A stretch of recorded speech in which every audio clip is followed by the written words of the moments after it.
اگه بهتون بگن که فقط یه راز واسه یادگیری زبان وجود داره و شما بعدش به راحتی میتونین زبان یاد بگیرین، زبان دوم، سوم، چقدر حاضرین براش پرداخت کنین؟ حالا اگه بگن که اینو همتون همین الان رایگان دارینش، فقط ازش خبر نداریم و ازش استفاده نمیکنیم، اون وقت چی؟ حسرت نمیخورین؟ فکر نمیکنین که چقدر زمان به خاطرش از دست دادین؟ این راز بزرگترین و پیچیده ترین چیزی که توی دنیا وجود داره و اسمش مغز ماست.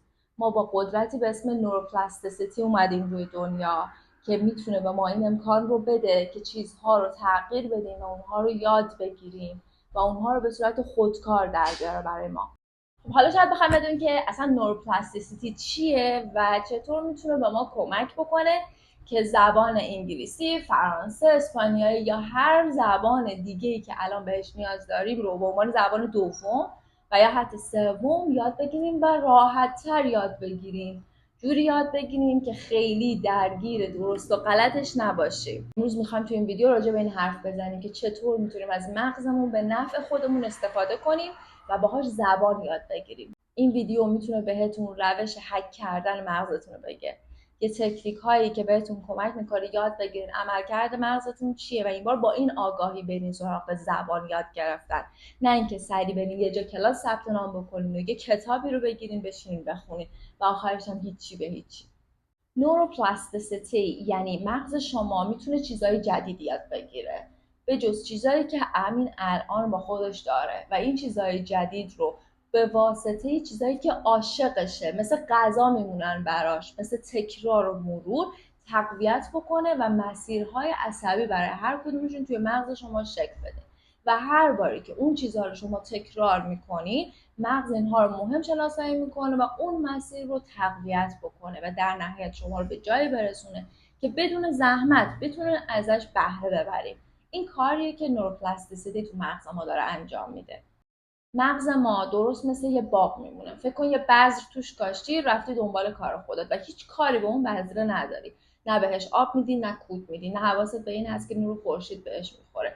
این وقتیه که تو واسه اولین بار یه چیزی رو یاد میگیری و سراغش نمیری. به همین صورت مغز تو اون رو یه چیز غیر ضروری شناسایی میکنه که تو بهش نیاز نداری و اونو ول میکنه و میره. یه جورایی اونو حذفش میکنه و وارد حافظه بلند مدتتون نمیکنه.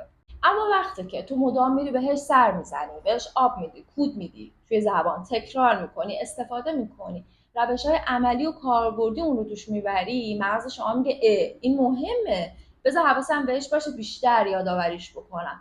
دفعات بعدی که بیشتر این کار رو تکرار میکنی خیلی میفهمه که این موضوع مهمه و دفعات بعدی که بهش بیشتر رسیدگی میکنی بیشتر میری بهش سر میزنی، از حافظه کوتاه مدت رو برش میداریم میبره تو حافظه بلند مدت، چون فهمیده که خیلی این موضوع مهمیه. وقتی که ما داریم یه زبان دوم یا سوم یا چهارم پنجم همینطوری به بالا یاد میگیریم، مغز ما چی کار میکنه؟ 3 تا کار میکنه: ایجاد مسیرهای یادگیری و عصبی جدید، تقویت اون مسیرها و حذف مسیرهای غیر ضروری. این 3 تا کارهاییه که مغز ما با یه اطلاعات جدید وقتی برخورد میکنه انجام میده. هر باری که یه کلمه جدید یاد میگیرین یه مسیر عصبی جدید واسه اون توی مغز شما باز میشه. این که چقدر شما بهش سر بزنی، بهش آب و کود بدین باعث میشه که این مسیر تقویت بشه یا نه. فکر کن مثلا کلمه برایت رو برای اولین بار یاد گرفتی، یه مسیر عصبی جدید واسه کلمه برایت توی مغز شما باز میشه. حالا مغز شما میخواد معنی اینو یاد بگیره، اینو میاد به چیزایی ارتباطش میده که واسهش مفهوم داره، مثل تصاویر. یادش میفته که برایت میتونه معنی درخشان، اونو به خورشید ربطش میده و به چیزایی که این مفهوم رو براش دارن، چون مغز ما عاشق ارتباطه و اینجوری بهتر یاد میگیره. اینجا قدم اول واسه مغز ماست.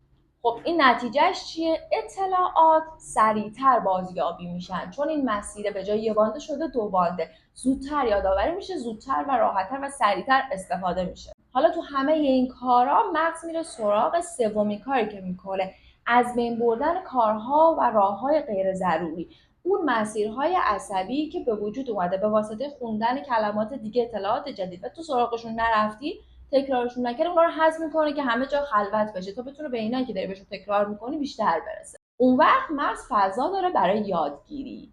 اما حالا تو باید حواست باشه که این مسیرهای عصبی که به وجود آوردی رو بزرگشون بکنی، رشد بدی، پرورش بدی، با تکرارش حواست بهشون باشه، استفاده عملیشون، مثل همون بذری که توی باغ کاشتیم. پس چه نتیجه میتونیم بگیریم؟ اینکه یا استفاده بکن یا از دست بده. اگه ازش استفاده نکنی از دستت میره، چون مغز اونها رو غیر مهم شناسایی میکنه.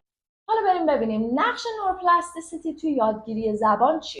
پلاستیسیتی یعنی که مغز ما یه انعطاف پذیری مثل پلاستیک داره، میتونه چیزای جدید یاد بگیره، اونها رو بیشترش بکنه.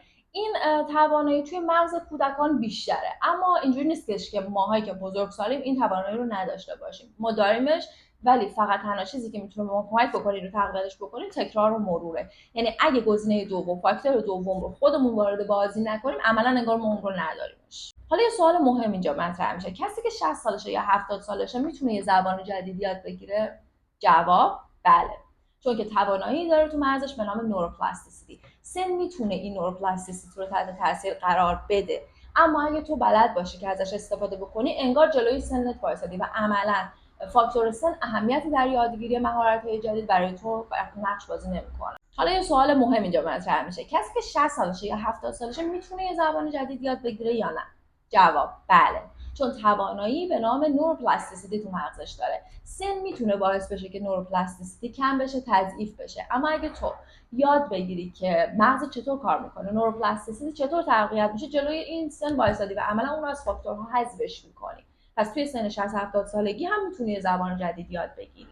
پس اینجاست که دوباره برمیگردیم به اهمیت نقش تمرین، مرور و تکرار و استفاده عملی. چیزهایی که توی صحبت کردن سپیکینگ و توی رایتینگ استفاده میکنین برای مغز شما اهمیت بیشتری دارن تا چیزهایی که فقط شما توی یک متن ریدینگ میخونین و متوجهش میشین. به خاطر همینه که تو ممکنه 1000 تا لغت بیاد جلوی چشت موقع سپیکینگ، ولی فقط از یه تعداد محدودیش میتونی استفاده بکنی، به خاطر اینکه قبلا از همه اون لغت‌ها توی تولیدت که سپیکینگ و رایتینگ هستن استفاده نکردی.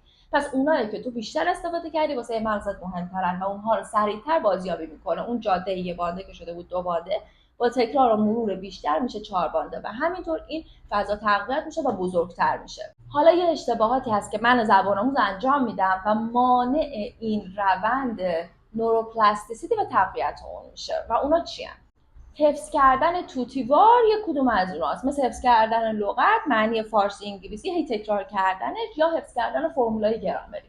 وقتی که تو یه چیز رو داری فقط واسه توتی حفظ میکنی، عملا انگار توی کاربرد و عمل اون رو نبری، اصلا استفاده نکردی و واسه مغز یک چیز غیر مهم تلقی میشن، اونها رو هضم میکنه و اصلا واکنشی نسبت به اونا نداره. این یعنی که مغز اصلا نمیتونه سیستم عصبی جدید بر اونو بسازه و اون رو تقویت بکنه. پس راه حل اینه که تو هر چیزی که یاد میگیری رو از این فاز توتی بار حفظ کردن بکشی بیرون و ببری عملی باهاشون کار بکنی، جمله بسازی، پاراگراف بنویسی، ازشون توی صحبت کردن و یادآوری خاطراتت استفاده کن. دومین اشتباهی که میکنیم یادگیریه بیش از حد در زمان کوتاه. زبان آموز میاد میگه که من میخوام روزی 10 ساعت درس بخونم و 6 ماه برام آیلتس 7 بگیرم، الان سطحم مبتدیه و ما این رو در نظر نمیگیریم که بازه زمانی یه چیز مهمیه. اوکی، میزان مطالعه تو در روزم مهمه، ولی این به این معنی نیستش که تو بتونی روزی 10 ساعت 20 ساعت درس بخونی و بازه دوم سمت بره بالا.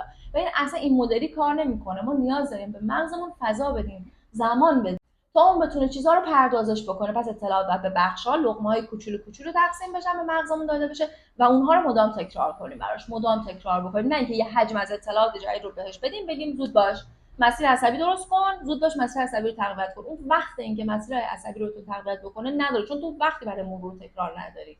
پس راه حلش چیه؟ مرور با فاصله است، مثل کاری که جبل لایتنر میکنه. 1 روز، 3 روز، 5 روز، 8 روز. حالا مطمئن نیستم این 3 روز، 5 روز، 8 روز شده هم درست میگم. میتونید در مورد جبل لایتنر برید بخونید ببینید سیستمش چطور کار میکنه. این رو برای مثال دارم میگم، ولی خودتون هم میتونید یک فاصله زمانی براش در نظر بگیرید. مثلا من امروز چیز جدید یاد گرفتم، فردا مرورش میکنم، یه فاصله میندازم، روز سوم مرورش میکنم، روز پنجم، روز هفتم، روز 15 و همینطور فاصله ها رو بیشتر میکنم تا این مسیر عصبیه که با فاصله مرور رو دریافت کرده تقویت بشه. پس تا اینجا متوجه شدیم ما میتونیم از نوروپلاستیسیتی استفاده بکنیم که زبان یاد بگیریم، زبان دوم یاد بگیریم و اگه بدونیم چطور کار میکنه کارمون اینجا راحت‌تر میشه و همه چیز خودکار میشه. اگه بخوام خلاصه بهتون بگم، نوروپلاستیسیتی سیستم‌های عصبی ایجاد میکنه، با تکرار و مرور این سیستم‌های عصبی تقویت میشن و وقتی که تقویت بشن به صورت خودکار در میان. وقتی که به صورت خودکار در بیان، تو وقتی که داری حرف میزنی دیگه فکر نمی‌کنی که از کدوم گرامر استفاده بکنی، فکر نمی‌کنی که حالا کدوم لغت رو استفاده بکنی، چون خودکار اتفاق میفته، توی ضمیر ناخودآگاه تو ثبت شده و دیگه خودش داره اتفاق میفته و این شکلیه که تو این اطلاعات رو داری، وارد یه چرخه خودکاری شده، تو میری سراغ اطلاعات جدید، چیزای جدید و همینطوری سطح تو میاد بالا. پس شما میتونید 4 تا کار انجام بدین که حداکثر استفاده رو از این ویژگی نوروپلاستیسیتی توی مغزتون ببرید. نکته اول یادگیری و مرور با فاصله است. نکته دوم تمرین عملیه، مثل جمله ساختن، پاراگراف نویسی، صحبت کردن راجبش. نکته سوم خواب کافیه. مغز ما وقتی میتونه اطلاعات رو پردازش بکنه و بذاره سر جای خودشون توی طبقه‌های مغز خودشون که بهش اجازه استراحت و خوابیدن رو بدی. این تایمیه که یک بخشی از یادگیری تو اتفاق میفته. چهارمیش اینه که چالش ایجاد بکنی، همیشه سعی بکنی 20% بیشتر از توان خودت اون منبعت باشه تا تو بتونی چیزای جدید یاد بگیری. وقتی که تو میری باشگاه و میخوای عضله سازی بکنی، اگه توان تو اینه که 5 کیلو دمبل برداری جلو بازو بزنی و اوکی برات، اصلا خسته نمیشی، پس این دمبل مناسب تو نیست. تو باید بری چیزی رو برداری که 90% توانت، نه چیزی که خیلی ساده است برای تو. مثلا دمبل 8 کیلویی برداره، اونجاست که اتفاق میفته، اون چیزی که تو دنبالشی رشد ماهیچه. یا دمبل زبان هم همینطوره، باید بری سراغ چیزی که 20% از توان تو بالاتره. ما یه ابزار قدرتمند داریم به اسم مغزمون و اگه بدونیم چجوری کار میکنه میتونیم ازش استفاده بکنیم و تا 70 80 90 سالگیمون هم مهارت‌های جدید یاد. حالا شما فکر بکنین که آیا تا الان به این موضوع توجه کرده بودین؟ این همه که بهتون گفته میشه مرور تکرار، تا فکر کرده بودین اصلا چرا این مهمه؟ اصلا مرور تکرار میکنین؟